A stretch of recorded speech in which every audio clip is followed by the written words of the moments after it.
A common question that we receive either through email or at conferences is everything is ready for the next temple. Is that not correct? This is what many people think. They will make statements such as, we know that the red heifer is in Israel, and that all the priestly garments and many of the vessels that are necessary for the next temple to be functioning, all of that is prepared. There is as well the Sanhedrin, and the high priest has been selected. All of this is false. None of it is based upon reality. And I want to go through a few of these things in order that you understand what is true and what is false. First of all, when we look at Judaism in Israel, and Orthodox Judaism dominates in Israel, and there is a belief based upon what we read at the end of the prophecy of Malachi, and that is, it tells us that Elijah is going to return.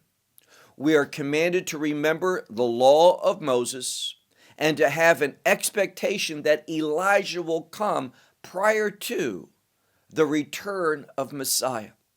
And what is Elijah going to do? Well, the view of Judaism is this, that he is going to set things in order, that he is going to teach certain things that are necessary for the temple to be rebuilt and for the various artifacts and vessels that are necessary to be in that temple for them to be prepared. So what you're hearing today on the internet, that there's the red heifer, the Sanhedrin, the high priests, all the garments are ready, and many of the vessels that were necessary for the temple, that they have been made. All of that, and I want to emphasize, all of that is false.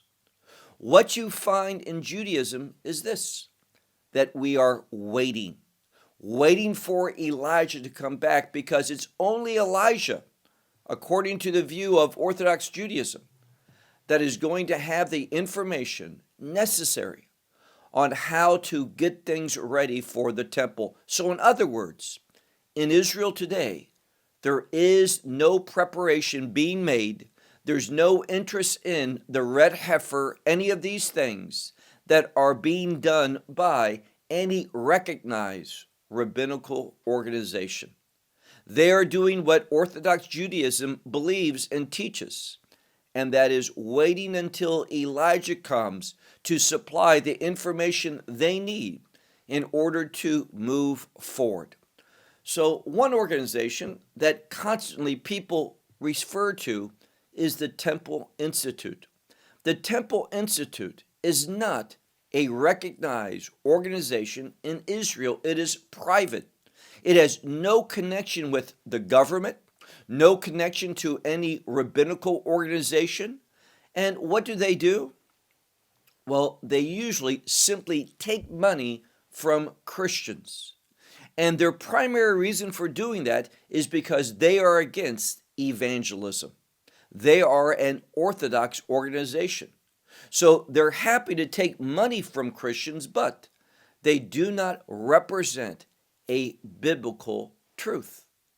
They are there for an entirely different reason, and that is they are a fundraising institution in order to take money from Christians so it cannot be used for evangelism in Israel.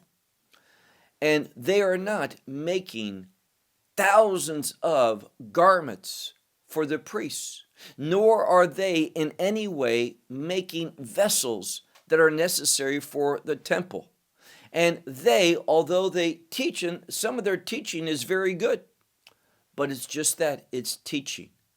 They do not represent any actual organization that has been given responsibility for the next temple.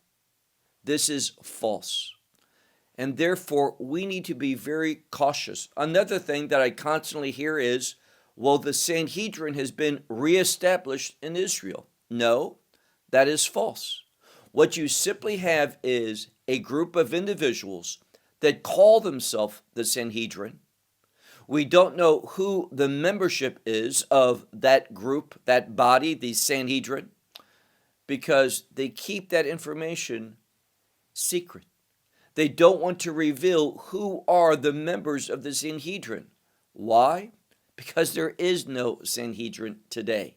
It's simply a group of people that proclaim themselves to be the Sanhedrin. None of it is factual. None of it has any official capacity within the land of Israel. Nothing is being done. Why? Well, the view of Judaism is this, that Elijah must return. This is biblical. We read about that in the last chapter of Malachi. It says, remember the law of Moses, and that Elijah is going to come back, and he is going to set things in order. Now, what the Bible says is that he will turn the hearts of the children to the fathers and the hearts of the fathers to the children. But what Judaism sees from that is that Elijah is going to set things in order. He will provide the information that is necessary on how to build the various vessels that are necessary for the temple, where the temple should be built. All of these things. Today in Judaism, there is a debate about where the third temple should be placed. Where exactly is that location? Now we know it's on the Temple Mount, but where on the Temple Mount? So all of these things have to be done. And because of that, the view of Judaism in Israel is not let's get everything ready, but rather let's wait for Elijah, for him to come, return, and to set things in order to give us the information on how to move forward. So if you're under the impression that everything is ready now in Israel for the building of that next temple, that is false.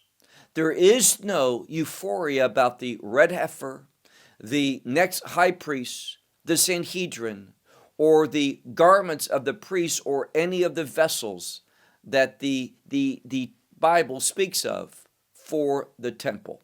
All of that is false. All of that only lives on the internet. It's so people will click on it in order that people get views, because some YouTube channels are only for the purpose of monetizing that channel and making money. And therefore, what's important to them is not truth, not factual information, but simply clicks, because clicks turn into money for them. So let's not be deceived. Understand very clearly, there is no Sanhedrin. There is no red heifer in Israel. Vessels are not being prepared and made by the Temple Institute, nor are the garments for the priests and the Levites all ready, and that thousands of these have already been manufactured and waiting as the time is near. All of that is false. Don't be misled. We are not as close as people think.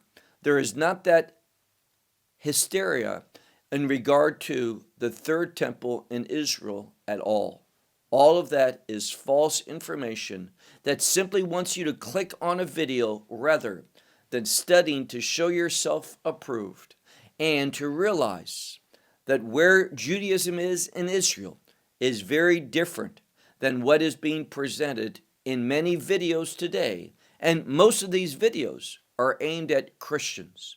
They are for the purpose of deceiving rather than edifying believers.